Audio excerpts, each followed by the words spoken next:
আজকাল তো বাংলাদেশের মধ্যে কন্টেন্ট ক্রিয়েশনের যুগে যে অশ্লীলতা ছেয়ে গেছে, তাতে করে কোয়ালিটি সম্পন্ন যে কন্টেন্ট ক্রিয়েটর গুলো আছে, শিক্ষামূলক ভিডিও আপলোড করে, তাদের কোনো কদর নেই।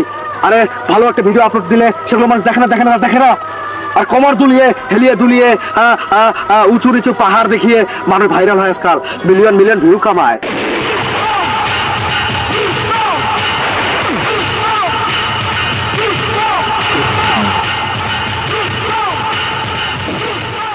কিরে মানে তুই কই যাস? আমার গৌড়া তো না খায় রয়েছে, খেয়াল তো আছে। এই আব্বাজান আপনি এটা কি বললেন? হ্যাঁ, আমি ঘাস কাটবো? এটা হতে পারে না, এটা হতে পারে না আব্বাজান। আমি পদার্থ বিজ্ঞান নিয়ে সায়েন্সে পড়াশোনা করেছি, আমি ইন্টারে কমার্স নিয়ে অনার্সে সায়েন্স নিয়েছি। আপনি এত টাকা খরচ করে আমাকে পড়াশোনা করেছেন, মানুষের মতো মানুষ করতে চেয়েছেন, ছাত্রী টিকটকার বানাতে চেয়েছেন, আর সেখানে আপনি ঘাস কাটতে যাইতে বলতেছেন? না আব্বাজান, আমি আপনার জন্য একটা সুন্দরী দেখে বৌমা খুঁজতে যাচ্ছি আব্বাজান। সুন্দরী বৌমা কিনলে গিয়া? আরে হ্যাঁ, সুন্দরী বৌমা। কারণ এখনকার যুগে একজন সুন্দরী মেয়ের খুব দরকার। কারণ আমি তাকে দিয়ে রিলস বানাবো, পেজ খুলবো, আর টিকটক করবো, কন্টেন্ট ক্রিয়েশন করবো, কাপল ব্লগ করবো আব্বাজান। এরকম একটা মেয়ে খুঁজতেছি যে কিনা সাকি গানের সাথে ডান্স করতে পারে আর কমর হেলে দুলে নাচতে পারে। এরকম একটা মেয়ে আমার ভীষণ দরকার। তুমি তো বাবা হয়ে আমাকে চোখে দেখো না, আমি যে সিঙ্গেল, আমার মতো একটা কপাল করাকে বিয়ে দিতে হয়, এটা তোমার চোখে দেখো না। তুমি শুধু নিজেরটাই দেখো। আরে নিজে বিয়ে করেছো কবে? সেই ছোট কালে। আর আমাকে বয়স হয়ে গেছে, বিয়ে দাও না, আর ঘাস কাটতে যাইতে বলো। তোমার লজ্জা করো না? আব্বাজান, আমি সুন্দর একটা বুদ্ধি দেই। তোমার এই ছেলে কোনো ভুল করতে পারে না।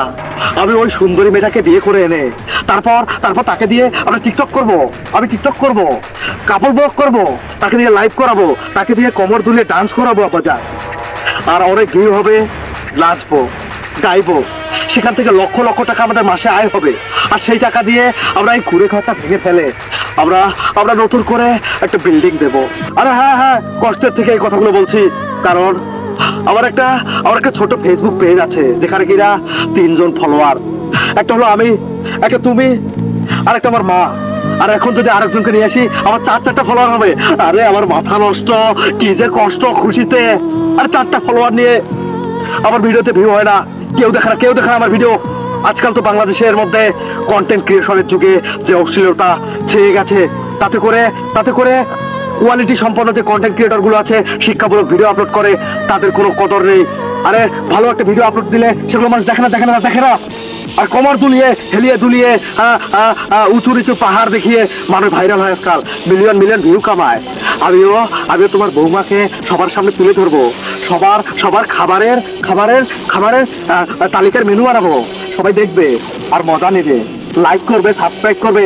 তোমার ছেলের দিকে তখন ফোকাস থাকবে না, আর তোমার বৌমার জন্য লক্ষ টাকা মাস ইনকাম হবে। আর তখন আমরা বড়লোক হবো, আমরা মুকেশ আম্বানিকে ছাড়িয়ে দেবো, নোবেল প্রাপ্ত বড়লোক, বাংলাদেশের মধ্যে সর্বোচ্চ কোটিপতিদের মধ্যে আমি হবো একজন, আর তুমি হবে তার গর্বিত বাবা। আরে আমার ভিডিওতে যখন ভিউ হয় নাই, তখন মাথা নষ্ট। আর এই বুদ্ধিটা আমি পেলাম বাংলাদেশের এই বর্তমান যুগের সিচুয়েশন দেখে। দেখো না তুমি কাপল ব্লগ, দেখো না? দেখি তো, কত ভালো লাগে। সেই ভালো লাগে। আমি তোমার বৌমাকে দিয়ে এরকম করাবো। আর প্রয়োজনে আব্বাজান আমরা একটা কাজ করতে পারি। আমরা তো 2টো পেজ খুলতে পারি আব্বাজান। আমি তোমার নামে একটা পেজ খুলে দেবো, যেখানে তুমি আম্মাকে নিয়ে থাকি গানে ডান্স করবা, তাকে নিয়ে কাপল ব্লগ করবা, আর আমি তোমার বৌমাকে নিয়ে করবো। এখানেই তো ইনকাম। আজকাল তো এই অশ্লীলতা ছাড়া ভাইরাল হওয়া যায় না, ভুলভাল ছাড়া ভাইরাল হওয়া যায় না।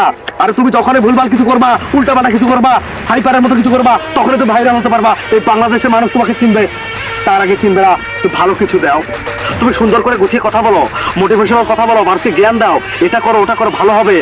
শিক্ষামূলক কিছু বলো, সত্য কিছু তুলে ধরো। এগুলো মানুষ দেখবে না, এগুলো সস্তা কন্টেন্ট। আর কোয়ালিটি সম্পন্ন কন্টেন্ট এখন আজকাল অশ্লীলতা। আরে বউয়ের উঁচু নিচু পাহাড় দেখিয়ে যারা বউ ব্যবসা করে, ভিউ ব্যবসা করে টাকা কামায়, তারা তো হিজড়া বাবা। আমি এই কথাগুলো আসলে রাগ নিয়ে, ক্ষোভ নিয়ে বললাম। অ্যাকচুয়ালি এগুলো আমি করতে চাই না আব্বাজান। আপনি আপনার কষ্টের টাকা দিয়ে আমাকে পড়াশোনা করে মানুষের মতো মানুষ করেছেন। আমি আপনার কাছ থেকে এই শিক্ষা পাইনি, আমি কখনো এই কাজ করতে পারি না আব্বাজান। আব্বাজান, আব্বাজান, আমি আপনাকে দেখলাম টেস্ট করে, তা আপনি কি বলেন আমি জানি। আমার বাবা কখনো এগুলোতে এই খারাপ কাজে আমাকে উৎসাহ দিতে পারে না। আরে পারে না, পারে না, পারে না। আমার আব্বাজান কারণে আমার গর্ব হয়। আব্বাজান, এই কথাগুলো রাগ ক্ষোভ নিয়ে আমার বলতে হলো, কারণ বাংলাদেশে এমন কিছু টিকটকার, এমন কিছু ছাত্রীর জন্ম হয়েছে যেগুলোর জন্য এই কন্টেন্ট ক্রিয়েশন যুগে ভালো কন্টেন্ট ক্রিয়েটরদের কোনো গুরুত্ব নেই। বাবা, এই প্রথম আমার গর্ব হইতেছে তোর মতো পোলা জন্ম দিয়া। আয় বাবা, আমার মুখে আয়, আয় আমার মুখে আয়। আব্বাজান, আপনি না ঘাস কাটতে বলেছেন, আমি এই মুহূর্তে ঘাস কাটতে যাবো। আপনি আমার জন্য দোয়া করবেন আব্বাজান। যা বাবা, যা। আমার